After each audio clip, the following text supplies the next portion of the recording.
Good morning, student. I hope you all are fit and fine. So today we will discuss our unit third, social institution. Topic name is family. The family, परिवार. आज हम परिवार के बारे में चर्चा करेंगे तो इसके अंतर्गत हमारे क्या क्या कंटेंट्स हैं उसे देखेंगे जिसके बारे में हम आज चर्चा करेंगे. What is the meaning of family? परिवार का अर्थ and characteristic of family.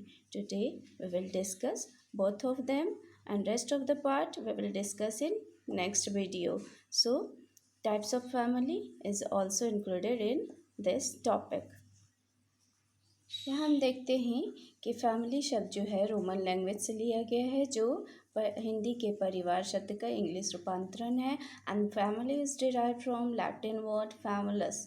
फैमुलस से लिया गया है जिसका अर्थ होता है सर्वेंट. रोमन जो थे वो सर्वेंट को भी अपने परिवार के अंतर्गत ही शामिल करते थे.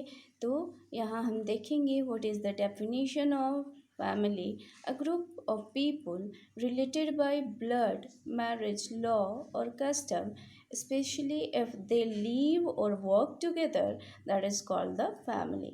जब एक लोगों का वो समूह जो एक साथ रहते हों और किसी न किसी संबंध द्वारा एक दूसरे से कनेक्ट हों, बंधे हुए हों, चाहे वो ब्लड रिलेशन हो, रक्त संबंध हो, विवाह संबंध हो या किसी भी नियम या कानून से संबंधित हो और एक साथ मिलकर काम करते हैं तो उसे परिवार की संज्ञा दी जाती है.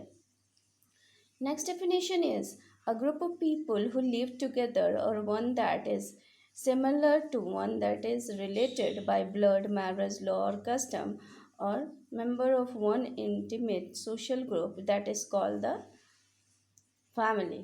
तो इस तरह हम देखते हैं कि रक्त संबंध, विवाह और बहुत सारे नियम, कुछ नियम और कानून होते हैं समाज के जिनके द्वारा हम एक परिवार से बंधे रहते हैं तो उसे हम परिवार की संज्ञा देते हैं. इसमें अडॉप्टेड चिल्ड्रन भी आते हैं, जो गोद लिए हुए बच्चे आते हैं, वो भी परिवार के परिभाषा के अंतर्गत आते हैं.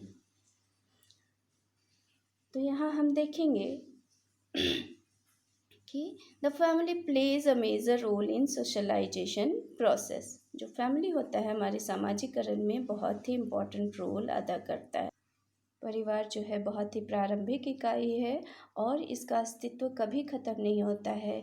आप दुनिया में कहीं भी चले जाएं तो परिवार देखने को मिलेगा, इसीलिए इसे सार्वभौमिक प्रक्रिया भी कहा जाता है. तो यहाँ हम लोग बोल सकते हैं कि family is a group of people living together. We all live in family. हम लोग सभी जानते हैं कि हम लोग एक परिवार में रहते हैं. Family is an important unit of society. वो बहुत ही इम्पॉर्टेंट यूनिट होता है और सोशलाइजेशन का सबसे पहला एजेंसी होता है जहाँ पर बच्चों का सोशलाइजेशन यानी पालन पोषण होता है. It has great importance in social life. So family is the first school where the child learn.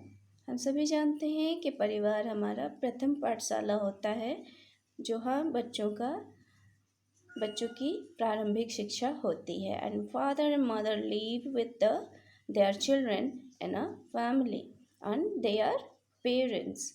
जो माता पिता होते हैं वो अपने बच्चों के साथ रहते हैं और वो पेरेंट्स कहलाते हैं. तो इस तरह हम देखेंगे माता पिता और बच्चों से मिलकर एक परिवार का निर्माण होता है. लेकिन हम आगे पढ़ेंगे कि केवल परिवार में माता पिता और बच्चे ही नहीं होते हैं बल्कि उनसे संबंधित और भी लोग होते हैं जिसे हम उनके टाइप्स में पढ़ेंगे कि एक न्यूक्लियर फैमिली, जॉइंट फैमिली और एक्सटेंडेड फैमिली के रूप में.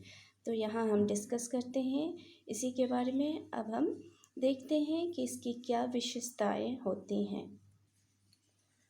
If the child is born in family and develop the social qualities. Family में आने के बाद ही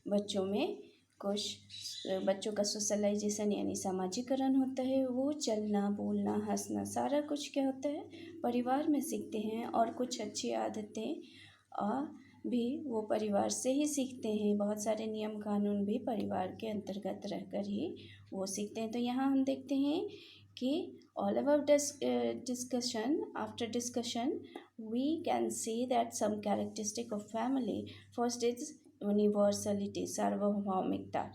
यहाँ हम देखेंगे कि बहुत सारी विशेषताओं को दिया गया है जिसको हम लोग डिस्कस करेंगे एक एक करके। तो हम देखते हैं, हमने पहले भी कहा है कि ये एक सार्वभौमिक प्रक्रिया है। दुनिया में आप कहीं भी चले जाइए तो विश्व में, तो आपको परिवार देखने को मिलता है और इसका अस्तित्व प्राचीन काल से माना जाता है। नेक्स्ट इज भावनात्मक आधार, इमोशनल बेसिस पर टिका हुआ रहता है परिवार। परिवार के लोग एक दूसरे से इमोशनल बेसिस पर अटैच रहते हैं क्योंकि वो एक दूसरे के सुख दुख में साथ देते हैं। खुशी के माहौल में वो खुश होते हैं और दुख में एक दूसरे का साथ देते हैं। नेक्स्ट इज रचनात्मक प्रभाव, बच्चों में जो अच्छी क्वालिटी या बुरी क्वालिटी आती है वो परिवार के द्वारा ही आती है। अगर हमारे घर का इन्वायरमेंट अच्छा होता है तो बच्चों पर अच्छा प्रभाव पड़ता है, उनकी रचना अच्छी होती है। और अगर वहाँ इन्वायरमेंट अच्छा नहीं रहता है तो बच्चों पर उसका बुरा प्रभाव पड़ता है।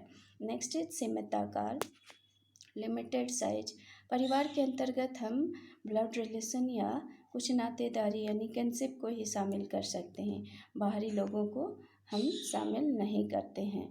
तो नेक्स्ट इज देखेंगे सामान्य नियम, कुछ नियम और कानून होते हैं परिवार के जिन्हें हमें मानना पड़ता है और उसी के द्वारा हम अच्छी आदतों को सीखते हैं। नेक्स्ट इज सामाजिक व्यवस्था, समाज के कुछ नियम और कानून होते हैं जिनके अनुसार हमें चलना पड़ता है और उसी के अनुसार हमारे व्यक्तित्व का निर्माण होता है।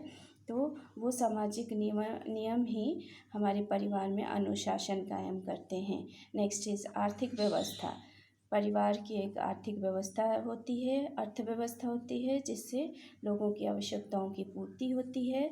तो उसी अर्थव्यवस्था के उसके जो हेड मेंबर होते हैं संचालन करते हैं और लोगों की आवश्यकताओं की पूर्ति परिवार के अंतर्गत ही होती है। तो इस तरह हम देखते हैं कि परिवार एक बहुत ही इम्पोर्टेंट रोल अदा करता है हमारे सोशलाइजेशन में, हमारे विकास में। तो मानव जीवन के प्रारंभिक काल से परिवार चलता आ रहा है और ये हमेशा चलता रहेगा, इसका अस्तित्व बना रहेगा। तो आई होप आप लोग सभी समझ गए होंगे और